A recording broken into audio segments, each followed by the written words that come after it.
Hello दोस्तों, कैसे आप सब? कैसा है मेरा यूट्यूब परिवार? मैं advocate Shada Mansoori, district court Haridwar Uttarakhand से। आज हम बात करने वाले हैं कि आर्बिट्रेशन नोटिस क्या होता है और आर्बिट्रेशन नोटिस रियल नोटिस के बारे में और आर्बिट्रेशन फेक नोटिस के बारे में और आर्बिट्रेशन के नाम से कैसे फ्रॉड किया जा रहा है।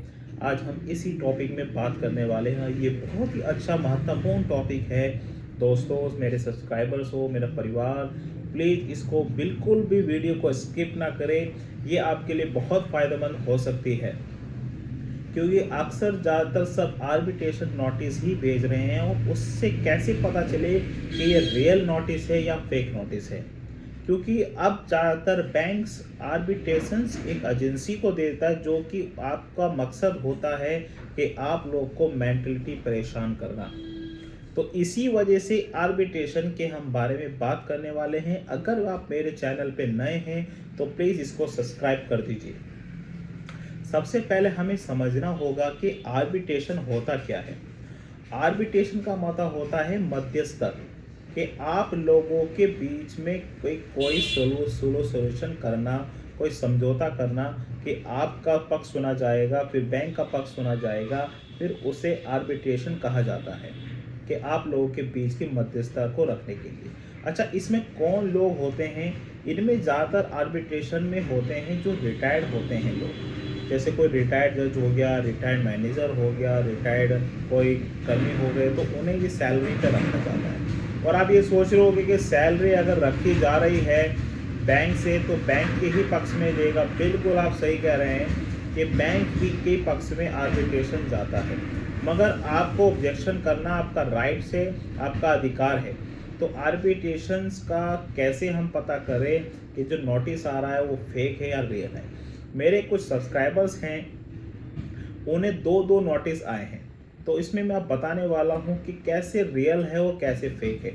एक आर्बिट्रेशन का नोटिस आता है दोस्तों, जिसमें ये कहा गया है कि आप उसमें जो होता है ना आर्बिट्रेशन में, कि उसमें समय, डेट, कहाँ पे आपको बुलाया जा रहा है, ऑफलाइन बुलाया जा रहा है या ऑनलाइन बुलाया जा रहा है, उसमें सब मेंशन होता है। मगर मेरे सब्सक्राइबर्स में क्या हुआ कि रहने वाला तो दिल्ली का है, बट उसे बुलाया जा रहा है कलकत्ता। तो ये मध्यस्थ नहीं होता है। अगर आप इतनी दूर हैं तो या तो उसे ऑनलाइन के माध्यम से आपको बुलाना चाहिए था, बट वो उसमें नहीं दिया गया, क्योंकि उसका आपको जवाब देने की कोई ज़रूरत नहीं है। ये एक फेक नोटिस होता है। दूसरा रीज़न क्या होता है फेक जानने का, कि आपका लोन एनपीए होना ज़रूरी है। देखो, आर्बिट्रेशन वर्क जब भी करता है जब आपका लोन एनपीए हो जाता है। अगर आपकी 2 ईएमआई बाउंस हो गई है और आपका आर्बिट्रेशन नोटिस आता है, तो उसका जवाब देने की कोई ज़रूरत नहीं है। अगर आप जाएंगे भी तो आपसे यही कहा जाएगा कि आप ईएमआई भर दीजिए तीसरी, और अपनी ईएमआई को रेगुलर करिए। और ये इस तरह का बहुत होता है, क्योंकि आपको एक मेंटलिटी डालने के लिए प्रेशर्स के ये साथ किया जाता है। कभी कभी तो ये 11 महीने बाद भी आपको नोटिस देते हैं, जो प्रोसेसर में आर्बिट्रेशन के नहीं आता है दोस्तों।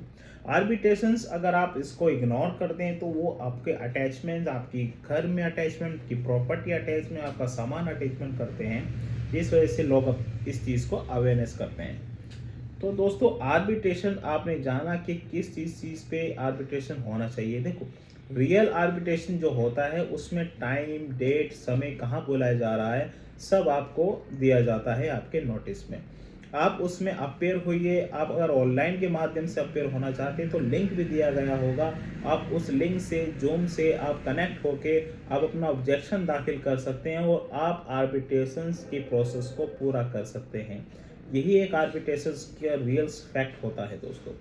तो आर्बिट्रेशन आपने बिल्कुल ज़्यादा सरल सिंपल में समझ लिया है, और आप इससे कैसे बच सकते हैं। अगर आपको नहीं समझ में आ रहा है, आपके पास नोटिस आया है, तो आप मेरे व्हाट्सएप पर उसको भेजकर अपॉइंटमेंट लेकर आप मेरे से सलाह ले सकते हैं, मशवरा कर सकते हैं।